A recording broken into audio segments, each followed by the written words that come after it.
Chapter 4 A Guide. In the morning, I woke to hear my uncle talking. I dressed and joined him as fast as I could. He was speaking in Danish with a tall man who looked very strong. The man's eyes were sea blue. He had long hair that fell to his broad shoulders. He was very calm and not animated, unlike my uncle, who couldn't stop moving around. His name was Hans Jelk. It wasn't long before they agreed on a payment. Hans would take us to the village of Stapi on the south shore of the Snæfell Peninsula, at the very foot of the volcano. It was a long journey. We had 4 horses. Hans knew the coast perfectly, and promised to take us the shortest way.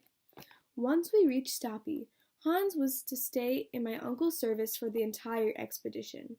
Little does he know what marvels await him, my uncle said, sighing. So he is to go with us as far as the center of the earth, my uncle said. We had 2 days to pack. This was my job, unfortunately.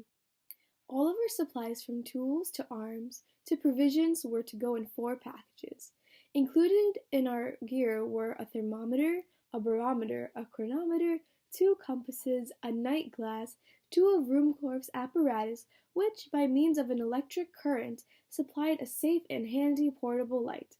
Our tools were 2 pickaxes, 2 spades, a silk rope ladder, 3 iron-tipped sticks, a hatchet, a hammer, a dozen wedges and iron spikes, and a long knotted rope. This was a large load, for the ladder was 300 feet long. We also took enough food for 6 months. We didn't take water. We took only empty flasks, since my uncle depended on underground springs to fill them. There was a fully equipped pocket medicine chest with vials containing a variety of medications.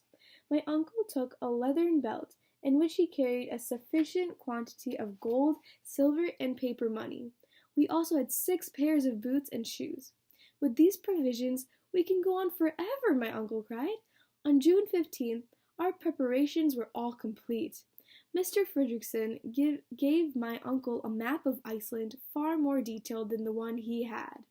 It was a precious document for a mineralogist. We spent our last evening with our host. It was a restless night for me. At 5 in the morning, I woke to the sound of 4 neighing horses under my window.